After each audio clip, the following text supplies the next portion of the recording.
El text field sería exactamente lo mismo, ¿vale? El único problema por el que quería poner un text field y no poner otro tipo de objeto o dos labels o lo que sea, es porque el text field,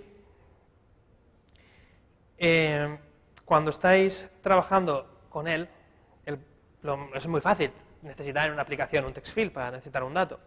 Fijaros el problema que tengo yo aquí. Le hago clic, empiezo a escribir, y luego ¿cómo me deshago de esto? ¿Vale? Pues dependiendo de la complejidad de la aplicación hay distintas técnicas, hacer clic en distintos sitios, hacer varias cosas, pero al final todas pasan por eso que es el field responder, que normalmente no se utiliza salvo en este caso. Si volvemos al interface builder y seleccionáis ese campo de texto, veréis que en la parte de acciones hay una acción que se llama didEnd on exit. Y luego, en la parte de configuración de atributos, tenéis los diversos tipos, o sea, los text input rails, que son los tratos para el tratamiento del texto, si tiene que poner la mayúscula, si tiene que corregir, si tiene que aceptar ciertas cosas o no. Y hay una opción que es return key. Return key puede ser, por ejemplo, done. Hecho.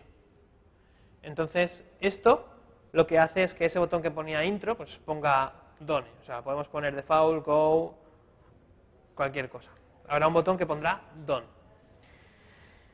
Ese botón puede lanzar una acción. Cuando yo tengo un campo de texto es muy fácil.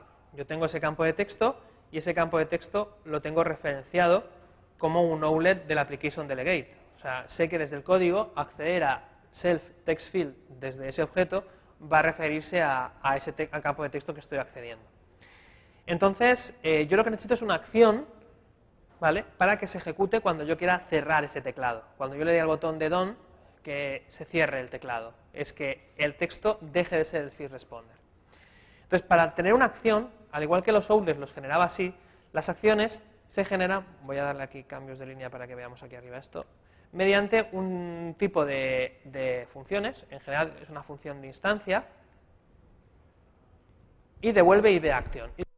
Es void, no va a devolver nada. Es una función que no devuelve un dato. ¿Por qué? Porque el botón, una vez le hemos hecho tap, va a hacer algo, pero no espera una respuesta. El botón no espera no tiene inteligencia, no tiene un controlador el botón para recibir otra vez la respuesta y esa respuesta procesarla. Además, la mitad de las veces no le interesa. Lo que le interesa es al programa recibir el aviso de que el botón ha hecho algo. idAction, cerrar teclado, ¿vale? Y cuando nosotros tenemos un idAction, tenemos normalmente dos opciones. Una es terminar aquí con punto y coma, hará una acción y ya está. Y otra es recibir un parámetro. ¿Qué parámetro recibiremos cuando lance una acción? Pues el parámetro que recibiremos es quién ha lanzado esa acción.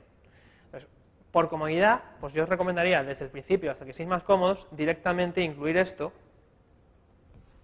que lo que le dice es que esta acción, que se va a llamar desde un elemento que sea susceptible de enviar acciones, además de lanzar esta acción, se mandará a sí mismo una referencia a sí mismo como parámetro.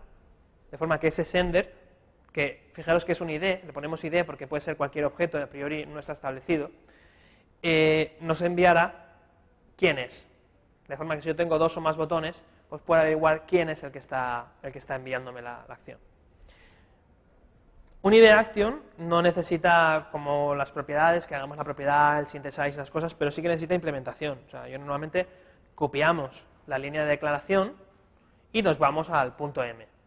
Y en el punto M, pues simplemente hay que quitar ese punto y coma y poner una llave, o sea, corchete, llave de apertura, llave de cierre y poner dentro lo que queremos que haga.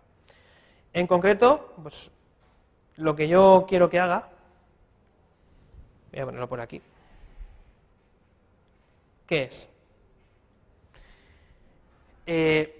Quiero cerrar el teclado. Yo sé cuál es el teclado y sé que lo quiero cerrar. Entonces, yo simplemente tengo que decirle aquí que el teclado se cierre. Que ese bloque de texto deje de ser el field responder. En el caso de que yo tuviera varios campos, pues podría decirle que quiero que ese sender deje de ser el first responder. Dependiendo del tipo de dato que tú estés recibiendo, claro, sender es genérico, es un ID, te va a dar un aviso, te va a decir, oye, este tipo de datos no tiene por qué responder a los métodos que tú le estás diciendo que haga. Pues no sé si un ID hará lo que tú me estás pidiendo que haga este objeto. En esos casos, pues lo normal es hacer antes un casting, pues como en C normal y corriente, decirle que ese sender se comporte como un puntero a TextField, y entonces ya disponemos de todos los métodos de TextField, porque sabemos que es lo mismo, que es un puntero. Pero bueno, realmente para lo que nos importa ahora mismo, aquí bastaría con decirle que ese TextField resig first responder. Con que pongáis resig enseguida saldrá todo lo demás, le dais a Enter y se completa. Con esto lo que conseguimos es que al lanzar esta acción, el teclado deje de ser first responder, el campo de texto deje de ser first responder, y como ya no es first responder, el teclado desaparezca. ¿Vale? ¿Y dónde hacemos esa vinculación de la acción? Pues habría que ir al Interface Builder, y en el Interface Builder hacer la vinculación. Bien. La parte de la vinculación de esto lo que es decirle que este campo de texto, la acción clave es didn'tOnExit, hay un montón, pero olvidaros de, la mitad ni la vais a utilizar. Didn'tOnExit queremos que ejecute una acción, o sea, que mande un mensaje realmente, hablando con propiedad. ¿Qué mensaje? Pues del test application delegate. Pincho y arrastro y digo, del test application delegate, cerrar teclado. Me salen todas las acciones que son IBAction. ¿Vale? Entonces, ahora, cuando ese texto le dé al botón de... Cuando le ponga para escribir el texto y le dé al botón de done, cerrará el teclado porque le estará pidiendo... ¿Sabes? Esto es las cosas del directo cuando lo pruebo y no funciona. No, sí debe funcionar, no, creo que no me he dejado nada. Yo escribo algo aquí, le doy a aceptar y se cierra el teclado, porque está lanzando en el didn'tOnExit está lanzando esa acción de resignar a first responder, de pasarlo de first responder y cierra el teclado. Con casos más complejos, ¿vale? La mayoría de los libros que podéis consultar van a llegar a la conclusión de que vale, que esto está muy bien y que esto funciona, pero si este teclado fuera un teclado numérico, no tenéis un botón de retorno como este, y claro, si no tienes un botón de retorno, ¿qué haces? Claro, estudiando ese tipo de cosas es cuando te das cuenta de que muchas aplicaciones hacen cosas, les pasan estos problemas, pero no te habías dado cuenta porque tiendes a hacer algo. Por ejemplo, si tú tienes un teclado y quieres que ese teclado desaparezca, pues lo que el usuario tiende a hacer es a tocar la ventana, a tocar el fondo, a no tocar ningún elemento, como si estuvieras en el entorno. Si tú estás en un campo y no quieres estar en ese campo, pues tiendes a tocar en otro sitio para que se seleccione otra cosa y eso desaparezca. Entonces, una solución es utilizar una vista detrás y que esa vista que hay detrás sea un control, que los controles son una subclase de vista, porque las vistas en sí no tienen acciones, no generan acciones, y decirle que cuando la toquemos, pues cierre todos. O sea, ahí tendríamos que saber que si yo estoy tocando el fondo, yo no sé cuál es el campo de texto que tengo que cerrar, puedo tener un montón. Entonces los necesitaría todos como vía outlets y decirle, pues cuando toque el fondo, cierras todos los campos. O sea, es una forma de solucionarlo, ¿vale? Pero en general, pues nosotros ahora con esto lo que tenemos es una forma de representar datos, manipular datos desde el código, escribir aquí, aún no lo hemos cogido, pero igual que hemos escrito esto aquí, podremos leer este texto de aquí, y un botón que aún no realiza ninguna acción, pero que la acción que realizaría sería igual que la que hemos definido arriba. Bien, habíamos quedado en que yo quería que esta etiqueta cambiara su valor cuando yo pincho y arrastro este slider, ¿vale? Entonces yo necesito una acción, que sea la acción de cambiar el valor de la etiqueta. Lo que es el punto H, necesitaré la declaración, la definición de esto, como IBAction, cambiar el valor etiqueta, ¿vale? Y en este caso sí que es estrictamente necesario, ¿vale? Como no tengo un outlet para ese slider, la única forma que tengo de acceder a ese slider es que el slider me diga, oye, he cambiado, y le diga, ¿quién eres tú? O ¿a qué valor has cambiado? En el momento que me pregunta. Entonces, en este caso sí que es necesario meter idSender. ¿Vale? ¿Cuál será la implementación de este método? Pues lo que es la implementación de este método, lo que tiene que hacer es, en primer lugar, recuperar ese valor al que ha cambiado el slider, es decir, considerar el sender como un slider. Lo correcto sería comprobar, ¿el sender es un slider? Entonces considera el sender como un slider. Pero como sabemos que el sender es un slider, podemos decir que uiSlider asterisco slider es igual a considerar como uiSlider asterisco al sender. Eso es lo que se llama un casting. Esta línea es lo que se llama un casting. Es decir, casting o cast. Casting o cast. Uf, en castellano, ¿es casting o es cast? Casting, ¿no? Sí, casting de variables. Lo que hago es decirle que esta variable se comporte como si fuera un UI, o sea, yo la considero desde el código un uiSlider, un puntero a uiSlider. Considerándola como un uiSlider y almacenando esa consideración en este valor, yo accedo a slider y estoy accediendo realmente al slider que ha mandado este evento.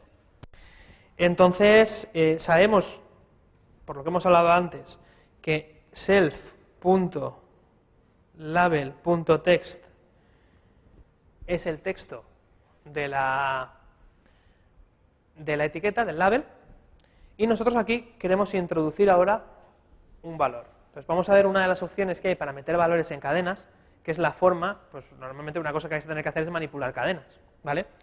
Las cadenas son NS-strings, ¿vale? Entonces yo sé que esto tendrá que ser un NS-string.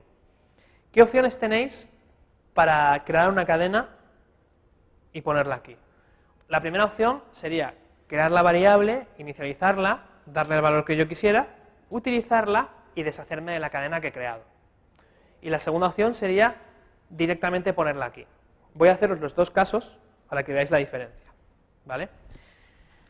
La primera opción sería NSString, que es el tipo de datos de cadena, asterisco, mi cadena o cadena, es igual a NSString, mandarle el mensaje alloc y hacer un init. Normalmente, para una cadena, el init, hacemos un init with format. Así le estoy diciendo que reserve en memoria el espacio para una cadena y que la inicialice con formato, lo que yo voy a ponerle aquí. El formato es la forma... Uy, aquí no había, aquí había 3 rotuladores. Ahí están aquí. El formato es la forma de trabajar. En otros lenguajes, por ejemplo, el printf o en PHP menos porque está lo de los ecos y tal, no. Pero realmente lo que hacemos es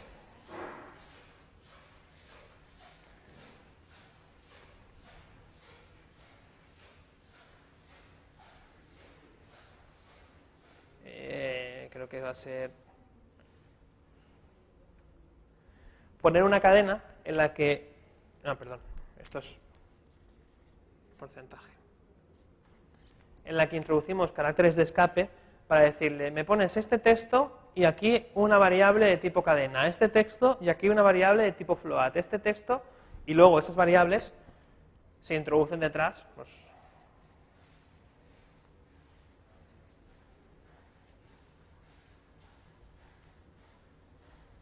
se introducen detrás de la cadena para que aparezcan. En nuestro caso, lo que pretendemos hacer es que haya una cadena que nos diga cuál es el valor.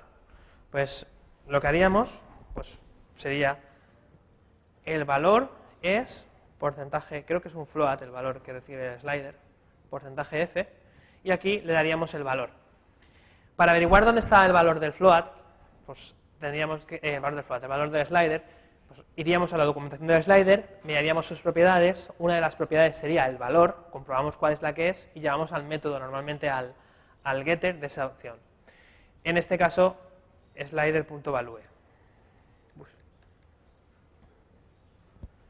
Con esto lo que estoy haciendo es inicializar esta cadena, crearla y decirle que el valor de esta cadena es, el valor es y el valor que tiene el slider. Eso es lo que le voy a pasar aquí. O sea, yo pondría aquí directamente cadena. Y entonces este valor se representaría. Pero si yo hago esto, voy a tener un problema de memoria. Y es que cada vez que haya un cambio, yo voy a generar una cadena, la voy a inicializar, le voy a poner un valor, la voy a cambiar la que yo tengo, pero se va a quedar en memoria, ¿vale? Habría que soltarla, habría que deshacerse de ella. Entonces la opción para deshacerse de ella es, pues, cadena release, que lo que hace es deshacerse de ella.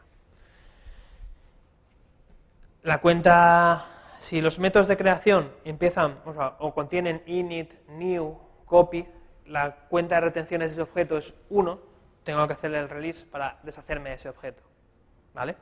Entonces con eso, al mandar este mensaje a la clase, cambiaríamos ese valor.